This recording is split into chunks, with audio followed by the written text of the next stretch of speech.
Hey, are you waiting for the iPad mini to get an OLED display? Well, I come bearing great news, guys, because apparently this is in the works alongside thinner bezels and a larger display, which is all very fantastic, but of course there is a catch, which I'll explain. Let's first dive into the report. So courtesy of Korean source ET News, we could see the iPad mini not only gain OLEDs, but also a larger 8.6-inch display, which is a 0.3-inch increase over today's model, which sounds like nothing, but to be honest, I'll take a slightly bigger display any day, and I'm assuming Apple's achieving this by reducing the bezel size and not increasing the actual size of the iPads, which is awesome. And by the way, would like to remind you guys, like this video and subscribe for more content like this, it would be appreciated. So where is the catch, Saran, you may ask? Well, it's to do with the release, because all these amazing upgrades are not coming anytime soon. We're only just getting OLED with the iPad Pro in 2024, so usually when the iPad Pro gets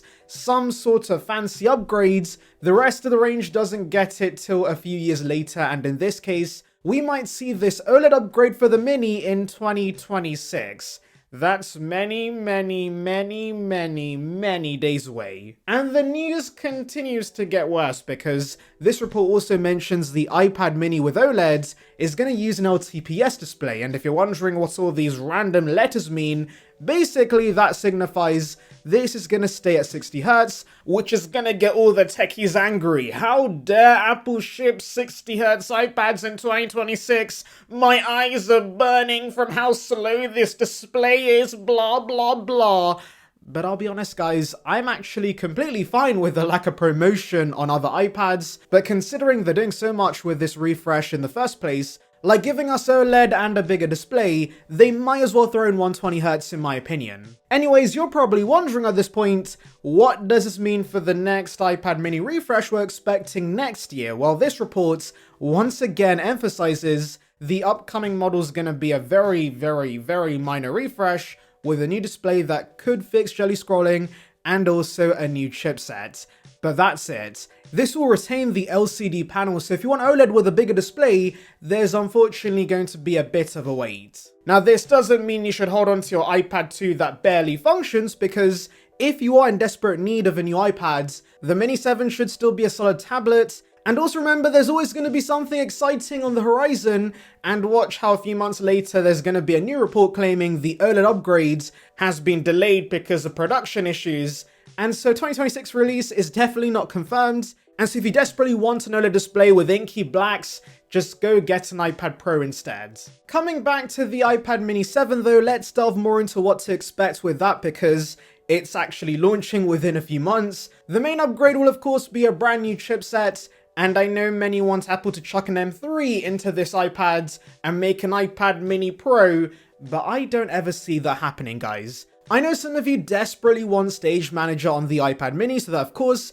you get the desktop experience when plugged in for serious work, but I don't think the target demographic for the iPad mini wants this to be a laptop replacement. The iPad mini is the iPad in its truest form. It doesn't strive to be anything more than a regular tablet, and that's the best thing about it.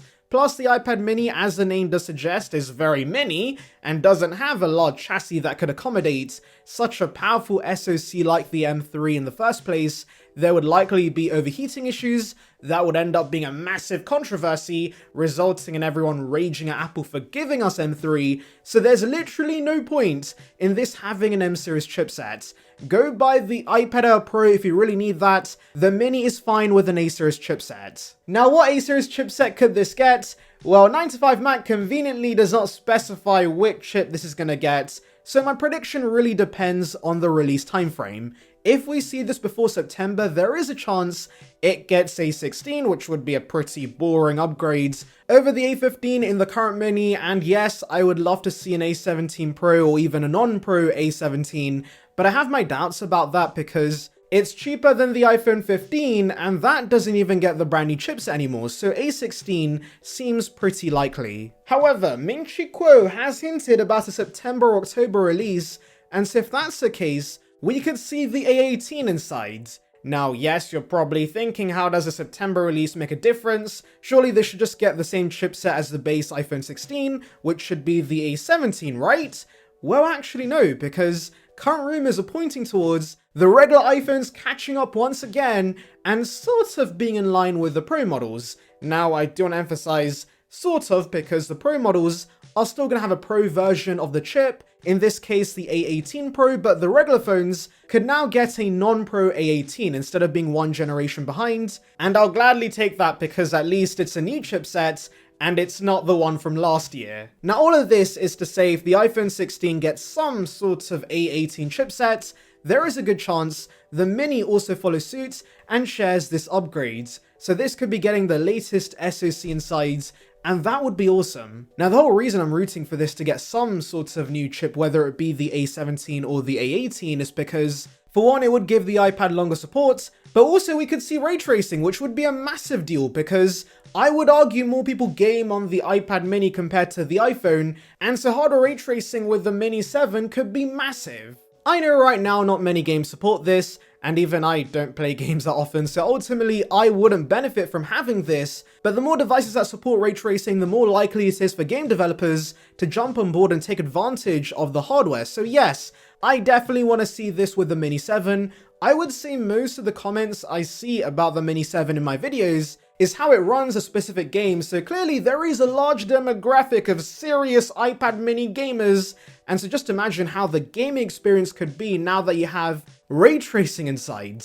It would be insane. You could maybe even run console level games because A17 Pro right now does support some games ported directly from a games console, so yes, a new chipset would really turn this iPad into the ultimate gaming machine, and I'm praying it doesn't get the A16. However, before everybody gets too excited, please do remember these are rumors, and they can be wrong, and also this prediction really depends on whether Quo's right about timelines, which is often not the case, so take this as a cheeky prediction from some guy on the interwebs, because ultimately Apple's plans could be something entirely different. The other change we've heard about that I'm sure many around the globe are rejoicing about is Apple allegedly reducing the jelly scrolling effect with this new Mini 7. Now, I'll still be honest with you guys, I personally felt like this was a tad overblown. I could easily look past it, but then again, I'm kind of blind with my massive spectacles, so I'm not going to pretend like this is some sort of conspiracy theory, because I'm aware people do notice the jelly scrolling, and it puts them off buying the iPad mini, so if Apple does fix this, that's great. And how Apple's fixing this is rotating the screen assembly to reduce the jelly scrolling effect in portrait orientation. Now, the question that immediately comes to my mind is, does that mean jelly scrolling is going to be more prominent in the landscape orientation? Who knows? I guess we'll find out all together when the product launches. Now, thankfully, because it's such a minor refresh, I do expect the Mini 7 to stay at $499, but if it doesn't get the A18 or at least the A17 and just sticks to the pretty stale A16, this refresh would just make the Mini 6 even more enticing, considering that should get cheaper, of course. But here's hoping the OLED upgrade does launch as soon as possible, because if it does pan out, it would be a massive upgrade. Anyways, let me know your thoughts in the comments, make sure to like and subscribe for more content like this, and thank you for watching.